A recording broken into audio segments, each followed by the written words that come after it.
Hi, and welcome to another edition of Gunners Are Us. In this edition, we're going to be talking all things Bournemouth versus Arsenal. And with that, let's get on with the video. So, yes, it is back into Premier League action on the weekend as Bournemouth take on Arsenal in the evening kickoff. It is going to be a momentous and epic game as we go for our third win in a row, and it will be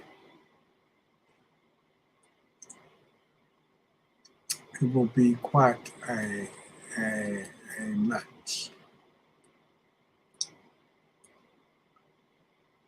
So we will look to get our third win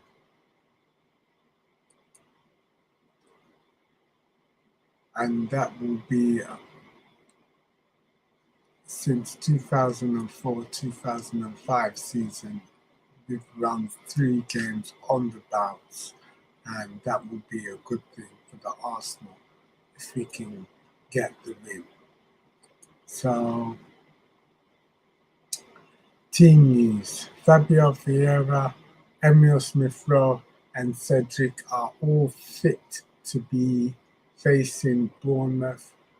The 3 players played in an under-21s friendly match midweek, and they are all fit. So they may come off from the bench since they are all fully fit and available for selection. So team news, right? The team that I will choose to face Bournemouth, or the team that I think Mikel Arteta will choose to face Bournemouth, is the same team as last week. I believe Arteta will choose the same team as last week. That was Aaron Ramsdale in goal, a backline of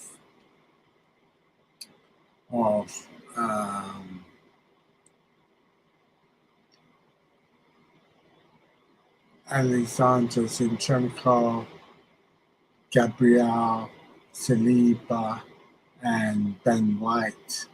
Midfield pairing of Granit Xhaka, Thomas Odegaard, and Martin Odegaard.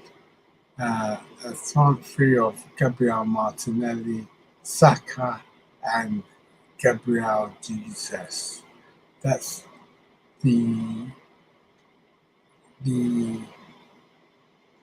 team that I would choose to face Bournemouth this weekend. And let's look at some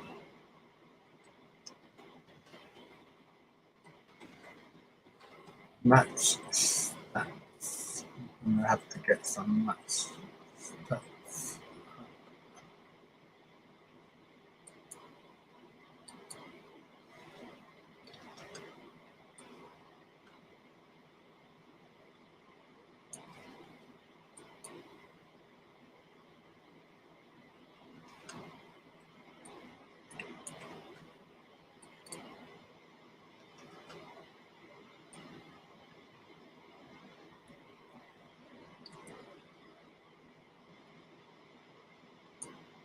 So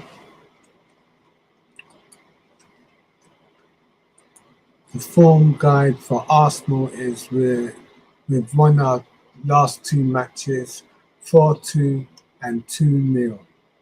So that was 4-2 against Leicester City and 2-0 against Crystal Palace. We've won our last 2 games. Whereas Bournemouth have lost their last game 4-0 and won their first game, which was 2-0 against Aston Villa. But they have a pretty good record in pre-season, winning 1-0 against Millwall, 1-0 against Nottingham Forest, and 3-0 against Blackburn Rovers, and a 3-3 draw against Swansea City. So that is the form guide going into this match. Whereas Arsenal, they've won their last 5 games. So they've won 6-0 against Sevilla, 3-1 against Orlando City, 2-0 against Everton, and 5-3 against Nuremberg. So Arsenal have a very good record of games won and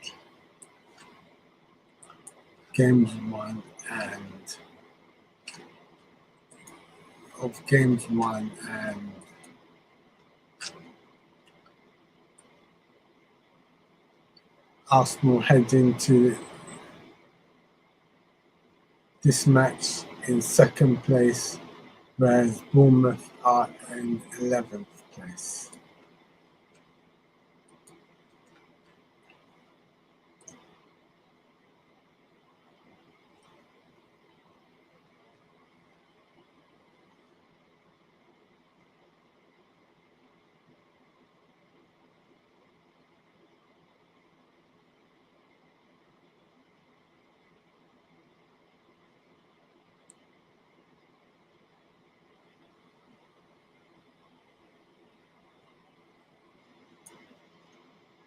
Gabriel Martinelli has been involved in 6 goals in his last 6 Premier League starts. That's 3 goals and 3 assists. A goal in this game would make him the second youngest player to score in each of our first 3 Premier League games in the season, after Jose Antonio Reyes in 2004-2005 season.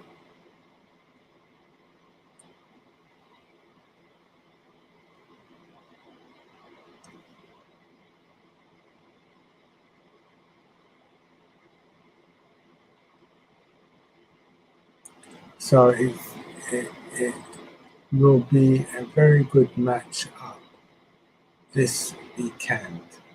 So now let's go to the Mikel Arteta press conference and see what the boss has got to say.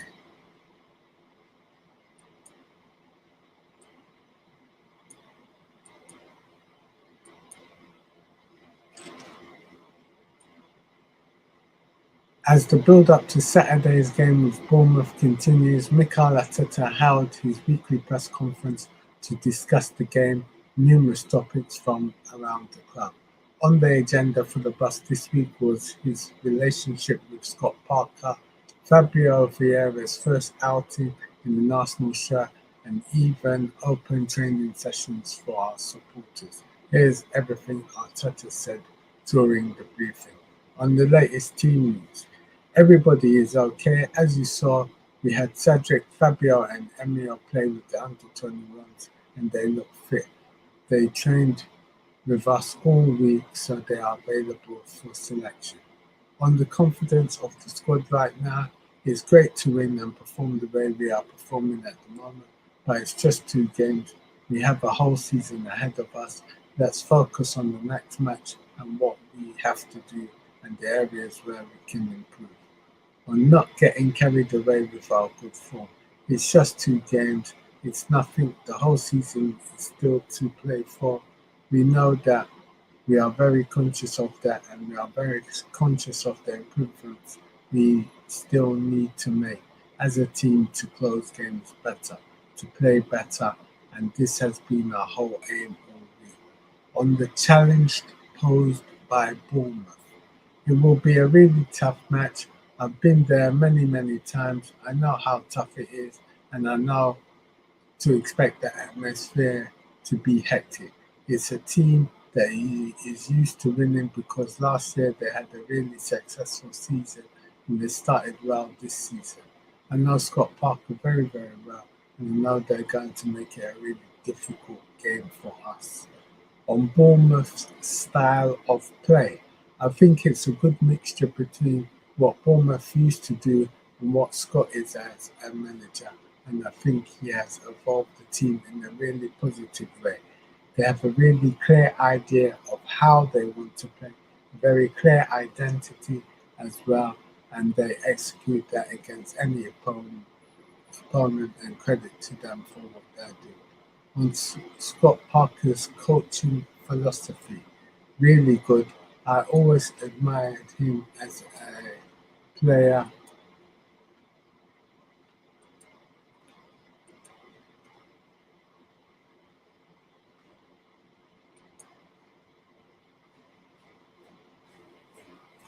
The way he presents himself and the way he wants to play the game. I think it's great for the game to have managers who want to play the way that he wants to, and I wish him the best of luck, apart from tomorrow. On Parker's fashion sense, I think he is always like that as a player as well, and I think he presents himself really well.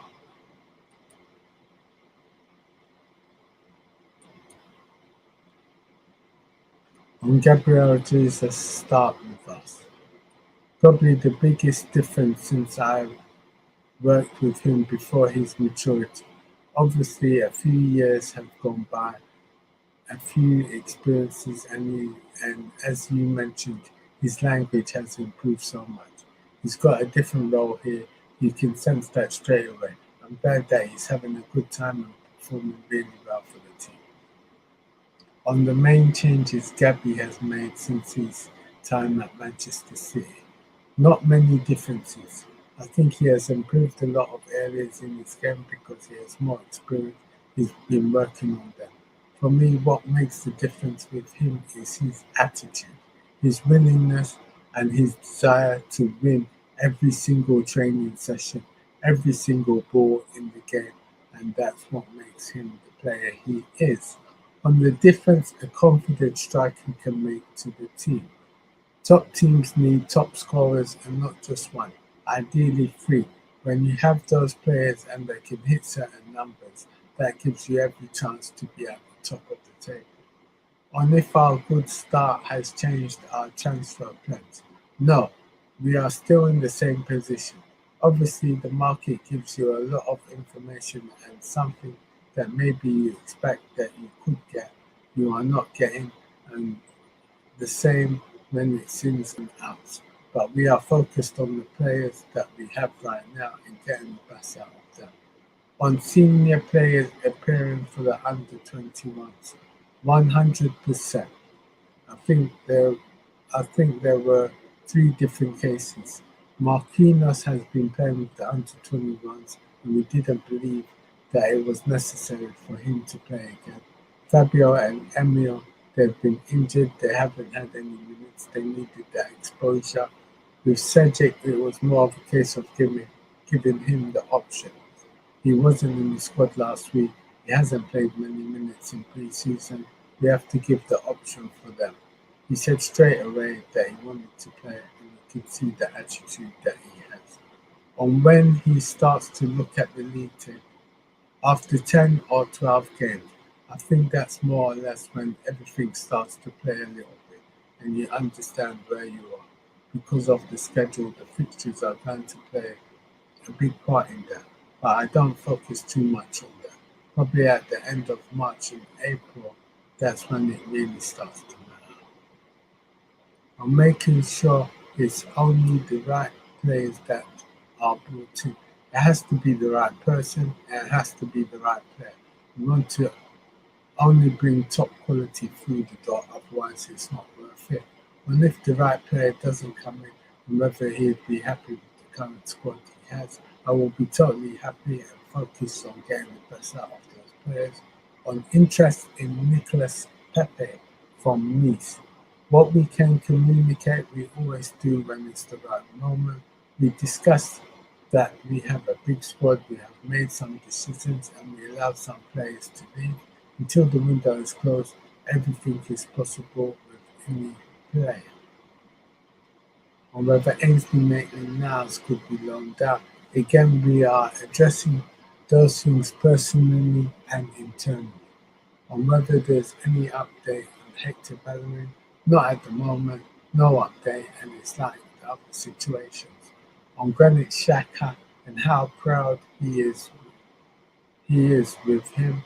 He doesn't need the armband to be one of the leaders. It's his personality and the way he approaches his profession that makes him a special player. I think he's very important for the team. He's showing that what we need from him is that he performs the same way or better. On the idea of open training sessions at the Emirates, Mikel Arteta said, I think anything that is bringing us closer to our supporters, we have to try to do it. The club is looking into that. On what he remembers from his first game in charge against Bournemouth, it was raining, I got very wet, I was excited and nervous and very much looking forward to what was coming. Seemed like a long time ago. And how he's changed as a manager since then, very much I think. I think the team and the club needs a certain person in each phase and in each moment. I think that the coach or the manager that the team needed or the club needed a year ago is different to what it needs today. You have to constantly be evolving because now we have to drive this club into a different speed. Before, there were moments where we probably had to give a lot of protection and keep the players in the right place to not fall apart. So this is evolving, and we as individuals, especially the people who have a lot of decision making, have to inspire others, have to evolve and change as well. On whether he now feels like the team has his stamp on it. It was from the first day because I made the decision to come here and coach those players. I always felt that they were our players and we always tried to get the best out of them and try to improve them. Obviously, when we start to recruit, we want to recruit alongside the club with the players that we believe together can make the difference. And this is what we have been doing.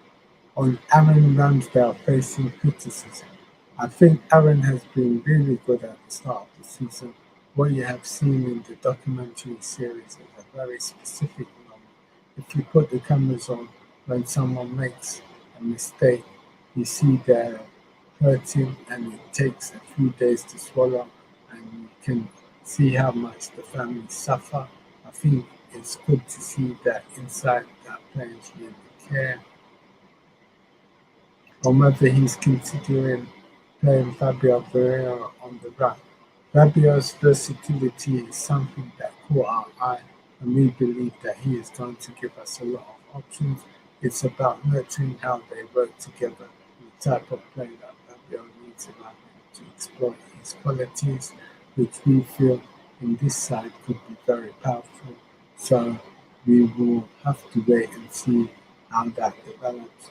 On how Marquinhos has settled in, I'm very happy with him. He's adapted very well and he's really likable figure in the dressing room and around currently. His language is not great yet, but I think his physicality has been pretty exceptional for someone who has come from Brazil and has a different way to train and play, but he's done it. I think he's got the qualities for how we want to play. We will keep him here for another few months and make sure that he establishes himself as at the club and in the team, and afterwards we'll see what's the best movement for his career. And whether he'll feature in the Premier League, for every player there is the option to play there. If he trains and convinces us that he is at that level to do that, then he will have the opportunity. On time, Bukayo Saka down to a new contract. I'm very confident that we as a club, Bukayo and his family and his agent are very much aligned on what we want to achieve. I would like to I would like that to get done because I don't want the player or anybody distracted in the middle of the season. But those things take time and have to go through the right process. And the potential partnership between Vieira and Smith Rowe. We want players that make each other better, and in order to do that, first of all, there has to be a chemistry between those players, an understanding and timing and different qualities that they need in order to get what we want to get done. We are building that relationship. Fabio has been training with us for a week, so he needs to develop that and see where he kicks and where he can make a big impact for the team. And whether that will help improve the decision making in the final third, we need to continue developing that and be more unpredictable and a bigger threat going forward. On whether he intends to go to as many under 21 games as possible, when we have the time, we want to take the opportunity to be there, be close to them, and give support to Mehmet, the coaches, and the players. We need to build that connection between the first team and the academy and be very much aligned on how we want to evolve our players and basically get the talent into the first team. That's the aim that we have at the club of managing a deep squad. I think the first 3 or 4 weeks of the competition are tricky because we are only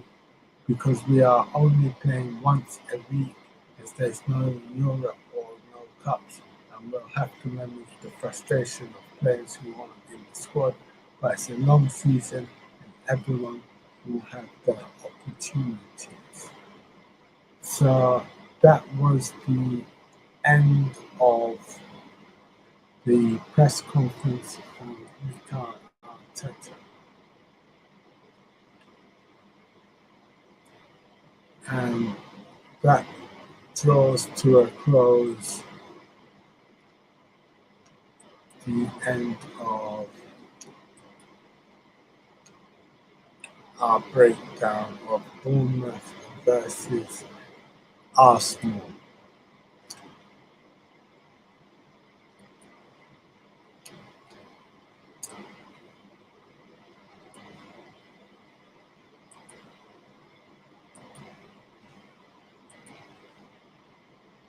So that is the end of our Arsenal press conference reaction. You heard what was spoken, and, and that is the end of this stream. Thank you for watching. Please like, share, and subscribe. Thank you.